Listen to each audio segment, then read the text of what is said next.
اسی کنونشن میں جو آرمی چیف کی طرف سے بھی خطاب ہوا اس حوالے سے بھی انہوں نے مطلب اوورسیز پاکستانیوں کے حوالے سے کافی اہم اعلانات کیے. حسن ایوب چونکہ آپ تھے وہاں پہ تو کیا what is the high light of the army chief تقریر وہاں پہ؟ انہوں نے کہا جی کہ پہلے تو انہوں نے مخاطب کیا اوورسیز پاکستانیز کو. انہوں نے کہا جی کہ آپ پاکستان کے سفیر نہیں بلکہ پاکستان کی وہ روشنی ہے جو پورے اقوام عالم میں پھیلی ہوئی ہے اور جس میں اسی کی وجہ سے جو ہے نا پاکستان کو آپ روشن کر سکتے ہیں. انہوں نے کہا جی اللہ تعالیٰ نے پاکستان کو بے بہا جو ہے وسائل سے نوازا ہے جس پر ہمیں اللہ کا شکر ادا کرنا چاہیے. دہشت گردی کے حوالے سے انہوں نے بتایا کہ جو دہشت گردوں کی 10 نسلیں بھی جو ہے بلوچستان کو کچھ نہیں بگاڑ سکتی اور انشاءاللہ پاکستان میں جو ہے نا وہ اس وقت جو حالات ہیں وہ پہلے کے مقابلے میں بہت بہتر ہو چکے ہیں. اور انہوں نے اس میں سب سے بات کہی کہ آج ہم نے مل کر یہ واضح پیغام دے رہے ہیں کہ جو پاکستان کی ترقی کے راستے میں حائل ہوگا ہم مل کر اس رکاوٹ کو ہٹائیں گے. اور انہوں نے کہا کہ جی جس ملک میں بھی ہوں یاد رکھیں کہ آپ کی میراث ایک عالمی معاشرے نظریے اور تہذیب ہے اور نامساعد حالات کے آگے بطور مسلمان اور پاکستانی نہیں گھبراتے. ہم کبھی بھی مشکلات اور دشواریوں کے سامنے نہ جھکے ہیں نہ جھکیں گے. بے شک ناظرین بہترین گفتگو کی انہوں نے جی. ہمیں سب کو مل کے پاکستان کا جو ہے دفاع میں کھڑا ہونا ہے. یہی بات جو آرمی چیف صاحب کی طرف سے کی گئی اس تقریب کے دوران.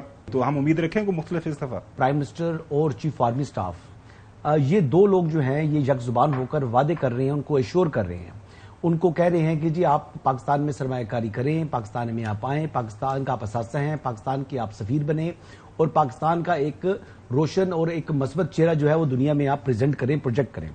تو اس حوالے سے لوگوں کو جوش و خروش تھا. میں چکر لگایا میں نے میٹنگ اٹینڈ نہیں کی, مطلب وہاں پر اندر نہیں تھا لیکن باہر جو سارا میں ماحول دیکھ کر آیا ہوں بہت زیادہ لوگ تھے. کافی لوگ آئے جی وہاں پر گئے گھومے پھرے, لوگوں سے میری ملاقات تھوڑی بہت ہوئی ہے لیکن یہ تھا کہ میری کچھ ایک تو میں لیٹ پہنچا تو پھر ظاہری بات ہے اس ٹائم آپ وہاں پر پہنچے لیکن لوگوں سے پھر بھی ڈسکشنز وغیرہ ہوئی ہے میری.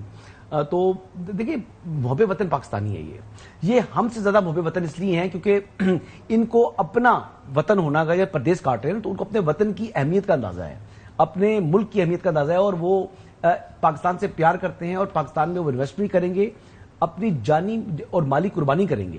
لیکن اس کے لیے ان کو ایک مواقع جو میسر نہیں تھا وہ اس مرتبہ کہا جا رہا ہے انشور کریں گے. لیکن میں ریکویسٹ کروں گا پرائم منسٹر صاحب سے کہ ویسے بھی نیب قوانین کے تحت بھی 3 ماہ میں فیصلہ ہوتا ہے, پھر وہ ٹرائل جو ہے نا وہ 3 ماہ میں نہیں ہوتا. لہٰذا اس مرتبہ آپ کہہ رہے ہیں کہ 2 مہینے میں ہوگا تو 2 مہینے میں کیا 3 مہینے میں کر دیں لیکن ہو جائے. 6 مہینے میں کر دیں, ہاں مطلب 3 مہینے میں کر دیں, 6 مہینے میں کر دیں, میکسیمم کر دیں, لیکن ریئلسٹک ٹائم رکھیں قانون سازی کے تحت اور پھر ایسا میکنزم بنائیں کہ وہ فیصلے ہوں اور وہ فیصلے اس طرح نہ ہو کہ کوئی اس کے اوپر اثر انداز ہو سکے.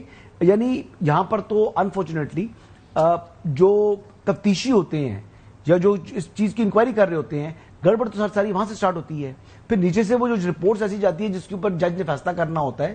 تو بہت سے ایریاز میں آپ کو چیزوں کو مینج کرنا ہوگا, سسٹم کو مضبوط کرنا ہوگا, لیکیجز کو روکنا ہوگا. تو یہ ایک دفعہ انشور ہو جائے سالڈ سسٹم تو پھر وہ کہتے ہیں کہ پھر چین ہی چین ہے انشاءاللہ.